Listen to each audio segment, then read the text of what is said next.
Guys, it's your boy Shilasky, aka Falasky, also known as Balaski in certain parts of Minnesota. Yo, but let's get serious right now, okay? The alleged leader of the Aryan Brotherhood is a guy named Ronnie Yandell. They call him Big Ronnie, and he got to that level in the hierarchy because he was very friendly with the founder, one of the founders, Barry Mills, very very reputed Aryan Brotherhood member.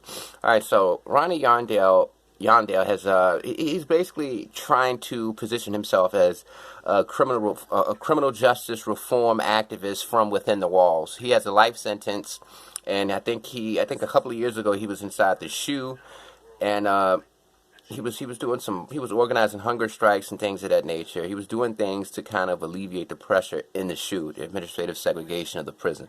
So basically, if you're a validated gang member, they can basically put you in isolation. So he's basically fighting against that. And something crazy just happened last year. He actually made a video, put it on YouTube. I guess he had a cell phone in his cell.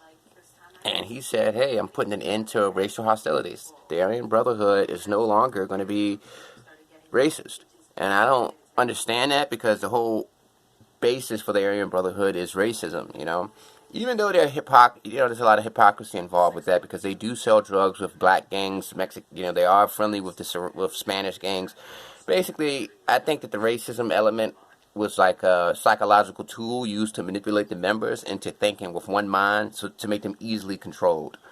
So here's him basically talking about his epiphany of, no longer wanting to be racist and going to war with other races. Different races. And we come to find out we have a lot of things in common. And that, we have similar upbringings and we went through similar things and understood why we thought the way we did. And a lot of it was that we were manipulated by older people that that you looked up to for one reason or another in the administration. And there's a separation, and there's it's a subtle manipulation where you believe that you're all separated, and this is the ploy. This is how you break down a community, a race, or whatever. You start splitting them up, having them fight each other, and then you just pick them off after that. They're so. And I actually agree with what he's saying. I've been preaching this message since I was about 1 year old in daycare. We can't be divided based on race. We can't be divided based on ethnic lines. We've got to unite because the real enemy is the 1%. I've been preaching that message for a very long time, and he's absolutely correct. Everybody is different. All the races, of course, the different ethnic groups have differences with each other, but at the end of the day, we all want the same things in life. Peace, money, happiness, love. We want all of those things. All of us want the same things. And there's a population of people that are the real enemy, but we're not focused on them because we keep focusing on each other. We think that the white man is our enemy. The white man thinks the black man is our enemy. It's like we've been programmed to think that way. The real enemy isn't black or white. The real enemy is green. It's the people that are controlling the wealth in the world. And they have created this hierarchy. This hierarchy has emerged in which they are the only ones able to really facilitate and filter that money through their own, and it's like if you're not invited to their party, you're not going to be able to get in on it. And the rest of us, we're basically working to produce taxes and stuff like that, and we're working to benefit this corporate system.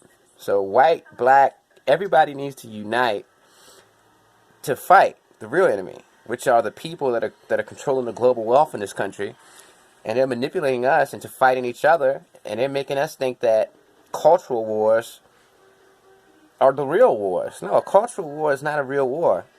Just because you like to go fishing and you like NASCAR, and I like to smoke weed and listen to rap, that doesn't mean that we have to hate each other. Those are just cultural differences. So I don't know what to think about this. I mean, this man is, an activist who's fighting against his isolation. So I don't know if he's doing this in order to manipulate the system into allowing him to go back into general population or what. But I think he's saying some things that you really wouldn't expect from the leader of the most racist, most violent white gang in a penitentiary system. This is the Aryan Brother leader saying, hey, I'm no longer racist. I feel like the whole racism thing was manipulated upon us by older people who misguided us. You know, I actually talked to the people next to me in isolation of different races, and I felt like I liked them, and I felt like we had a lot in common. So, what do you think about this? Peace.